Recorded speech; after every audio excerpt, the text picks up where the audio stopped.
ఒకసారి నేను ఆ సినిమా నేను ప్రొడ్యూస్ చేయట్లేదు కదా చిన్నమామ నేను ఎందుకు రావాలి అని అన్నప్పుడు కొంచెం చౌదరి నువ్వు శ్రీలంకలోకి వెళ్తున్నాడు కదా కొంచెం నువ్వు ఇల్లు చూసుకో అని అన్నారు అనమాట. అక్కడ మాకు కొంచెం పరిచయం అయింది బాగా, అంతే కదండి.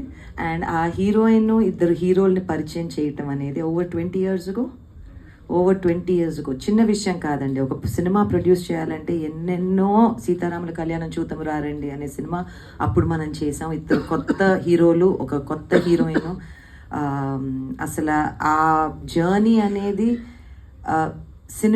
ఒక సినిమా నిర్మిద్దాము అంటే ఎన్ని అడ్డంకులు దాటుకుంటూ రావాలి అనేది మాకే తెలుసు. అది ఎంత పెద్ద సినిమా అయినా, స్వప్న పడే కష్టం ఎంతైనా, ఏ చిన్న సినిమా అయినా అవే పాయింట్స్ ఉంటాయి.